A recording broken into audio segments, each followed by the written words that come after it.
السلام علیکم عزیز طلباء، میں آپ کا منٹو Rashid Abbas learn Urdu with professor Rashid Abbas کے چینل میں خوش آمدید کہتا ہوں۔ آپ سب کے لیے نیک خواہشات، نیک تمناؤں کے ساتھ آج ہم حاضر ہوئے ہیں 11ویں کلاس کے سوال نمبر 6 مکالمہ نویسی کے بارے میں کہ مکالمہ نویسی کیا ہوتی ہے۔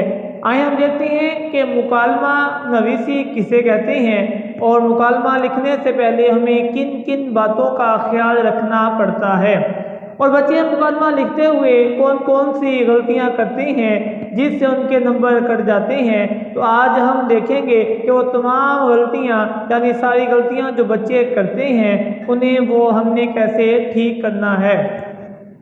مکالمہ نویسی مکالمہ عربی زبان کا لفظ ہے جس کے معنی گفتگو، زبانی سوال جواب، ہم کلامی اور باہمی گفتگو وغیرہ کے لیے جاتے ہیں۔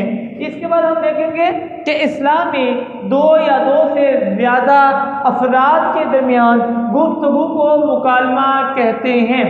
یہ گفتگو عام طور پر سوال جواب کی صورت میں ہوتی ہے۔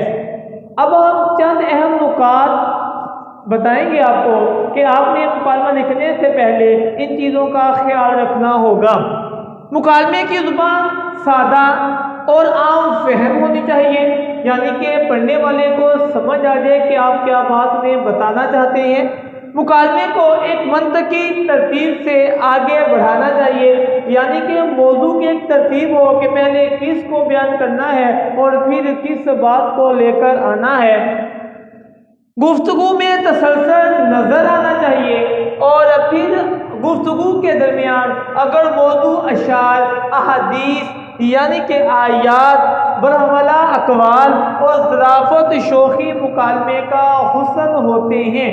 اور ہم دیکھیں گے کہ پھر ہم نے کردار کو دیکھنا ہے کہ اگر دو لوگ بولنے والے ہیں تو دونوں کو موقع ملے کہ وہ دونوں کیا ہیں بر وقت بات کریں، یہ نہ ہو کہ ایک زیادہ بولتا چلا جائے اور دوسرا کم بولے یعنی کہ ہاں نا میں جواب دے۔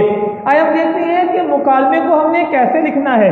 ہم دستے کا ایک نیا پیج لیں گے اور سب سے پہلے ہم نے درمیان میں مکالمہ نویسی لکھنی ہے۔ اس کے بعد ہم نے عنوان کی ہیڈنگ دینے کے بعد رابطے کی علامت لگانی ہے، اور یہاں پہ ہم نے کس موضوع پر مکالمہ لکھنا ہے جو ہمارے پیپر میں آئے گا وہ موضوع یہاں ہم جو ہے وہ لکھ دیں گے۔ پھر ہم کردار لکھیں گے۔ کردار کے آگے ہم لکھیں گے کہ ہم کون کون سے نام کا استعمال کریں گے۔ ہم یہاں پہ علی اور احمد کو لیتے ہیں، اور پھر ہم کہیں تمہیدی پس منظر لکھیں گے۔ اس کے بعد رابطے کی علامت اور بریکٹ کے اندر ہم اس کے آغاز کی 2 سے 3 لائنیں لکھ دیں گے۔ دیکھیں کہ ہم نے کردار کے سامنے جو رابطے کی علامت لگائی ہے اس سے اس طرف ہم نے تمہیدی پس منظر میں اپنے پین کی رائٹر کو نہیں لے کر آنا۔ علی لکھیں گے، رابطے کی علامت ہے السلام علیکم ندائیہ۔ احمد، رابطے کی علامت وعلیکم السلام ندائیہ۔ اکثر بچے رابطے کی علامت کو مساوات کی علامت یعنی کہ برابری کی علامت کی طرح لگا دیتے ہیں، اور یہ چیز ان کے لیے غلط ہے۔ ایسے ہی علی کا نام اور احمد کا نام ہر نام 17 بار آنا چاہیے، یعنی کہ علی کا نام بھی 17 بار آئے اور احمد کا نام بھی 17 بار آئے۔ ہم نے موضوع کے اندر بتایا کہ اشعار احادیث لکھنی ہے، تو ہم لکھیں گے احمد اور پھر رابطے کی علامت آگے ہم شعر کی علامت لگائیں گے تو پھر ہم شعر لکھیں گے۔ اسی ترتیب سے ہم لوگ اگر ہم یہاں پر احادیث کا ذکر کرتے ہیں تو وہ ہم واوین میں یعنی کہ ڈبل واو کی علامت میں استعمال کریں گے۔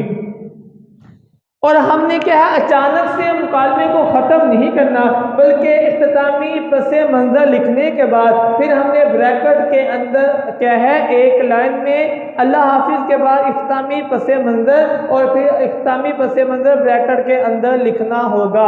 اور یہ مکالمہ جو ہے اگر ہم اس ترتیب سے لکھتے ہیں تو ہمارا 3 صفحات پر چلا جاتا ہے، اور پھر اگر ہم یہی ترتیب رکھیں گے، اچھے الفاظ کا چناؤ کریں گے تو پھر مکالمے کے اندر ہم 9 نمبر حاصل کر سکتے ہیں۔ اگر آپ لوگوں کو میری یہ ویڈیو اچھی لگی ہو تو میرے چینل کو ضرور سبسکرائب کریں اور بیل آئکن کا بٹن دبانا مت بھولیے، اسے شیئر بھی کریں دوسرے دوستوں کو بھی تاکہ فائدہ ہو۔ آپ لوگ جو ہیں وہ اچھے مارکس لیں، اللہ آپ لوگوں کو کامیاب کرے۔ اللہ حافظ۔